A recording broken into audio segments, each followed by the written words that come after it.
kita harus banyak sekali melakukan market education. Ya, bahwa wine ini adalah minuman beralkohol, tapi bukan yang dipakai buat ugal-ugalan.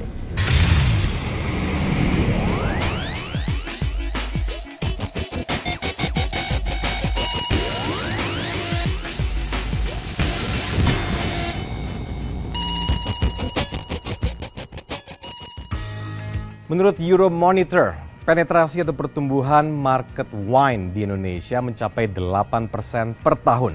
Ini merupakan angka yang besar khususnya melihat pertumbuhan tempat-tempat bisnis yang memasarkan wine di Indonesia. Nah, tamu saya kali ini adalah seorang profesional muda, atau yang bisa saya katakan profesinya adalah seorang wine expert, ahli wine yang telah berkutat begitu lama, bertahun-tahun khusus untuk bisa mempelajari passionnya di dunia wine di Indonesia ini. Inilah At The Wheel, langsung saya temui Johan Handoyo. Pangsa pasar untuk jenis minuman yang satu ini memang semakin tumbuh signifikan. Dulu, wine menjadi bagian dari kehidupan kaum elit yang pas dengan nuansa berkumpul atau teman bagi hidangan santap malam. Namun beberapa tahun terakhir, selain tumbuhnya jumlah masyarakat ekonomi menengah ke atas, jenis minuman ini makin digemari oleh pangsa pasar yang muda. Namun di Indonesia jumlah ini tidak sebanding dengan profesi wine expert. Bermula dari passion, Johan Handoyo adalah seorang ahli wine yang telah menekuni bidang ini lebih dari 20 tahun. Oke Johan, lebih dari 10 tahun sudah terjun atau sudah belajar banyak di dunia wine. Tapi kalau lihat dari industrinya sendiri di Indonesia, perkembangannya seperti apa sekarang? Wah, industri wine ini luar biasa, seperti industri lifestyle yang lainnya ya. Kita bisa lihat bahwa apapun yang bersifat lifestyle di Indonesia itu adopsinya cepat sekali. Twitter, Instagram, bahkan kita bisa lihat misalnya makanan sushi dan sashimi. Orang Indonesia itu dalam budaya kuliner kita tidak ada yang namanya makan ikan mentah gitu. Tapi sekarang restoran sushi sashimi di mana-mana. Wine juga begitu. Jadi berkembangnya pesat sekali. Menurut research Euromonitor kita tumbuh 8% per tahun. Oke, itu kalau lihat dari Indonesia kan dengan populasi muslimnya yang begitu banyak gitu di Indonesia. Nah, ini kan minuman beralkohol kan masuk dalam kategori itu. Nah, ada nggak sih tantangan dari sisi itu dilihat oleh Johan? Banget ya. Jadi memang industri wine yang harus tumbuh di negara seperti Indonesia ini memang challenge-nya banyak. Jadi kita harus banyak sekali melakukan market education. Ya, bahwa wine ini adalah minuman beralkohol, tapi bukan yang dipakai buat ugal-ugalan. Tapi ini adalah minuman yang is a culinary product, yang punya potensi sangat besar untuk industri restoran maupun industri pariwisata.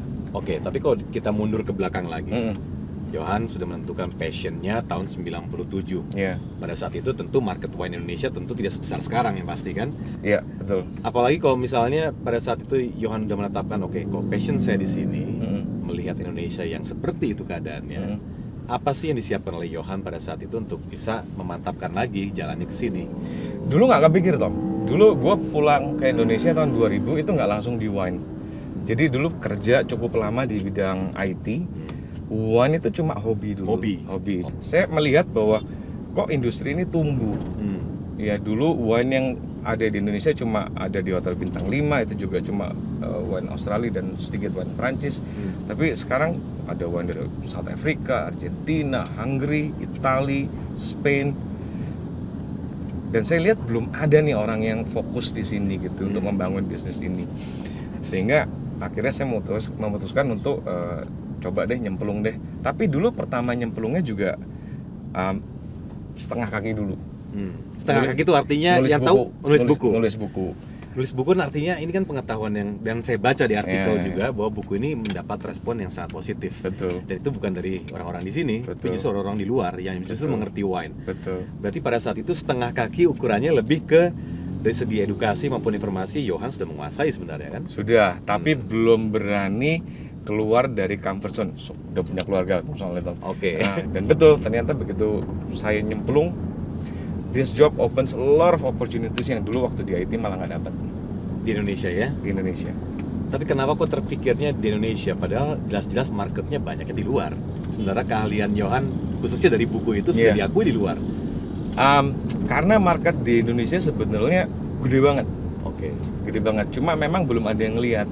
So I have the first mover advantage lah basically waktu itu. Oke. Sampai sekarang pun apa namanya, kalau ada undangan dari pemerintah luar negeri untuk apa namanya research, untuk jadi wine judge, itu masih banyak datang.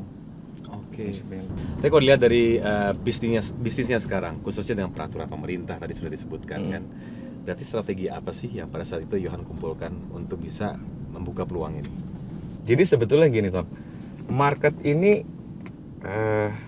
potensinya gede sekali dan yang menggarap nggak banyak.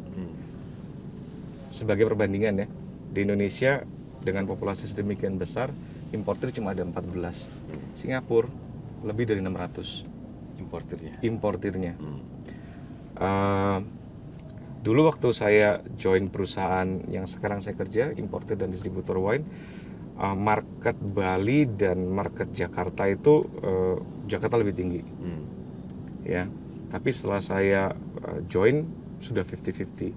Perusahaan kita tumbuh dari 2011 ke 2012 itu 247%. Lihat dari sekarang produk-produk wine ini sendiri, kan sudah bermunculan produk dalam negeri. Betul. Itu sendiri perkembangannya di Indonesia seperti apa? Di Indonesia sendiri ya? Oke, produk dalam negeri ini menarik karena dulu tahun 90-an cuma ada satu, Hutton. As we speak now ada 7. Oke. Ada 7. Sebagian besar malah yang start expat. Industri wine dalam negeri ini ada 2 macam. Yang pertama adalah produk-produk yang grade-nya, bahan bakunya itu memang tumbuh di Bali, tumbuh di Indonesia.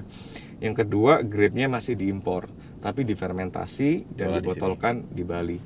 Yang menarik adalah kalau kita ke Bali, wine seperti ini luar biasa. Apa namanya, adopsinya, acceptance-nya di market bagus banget.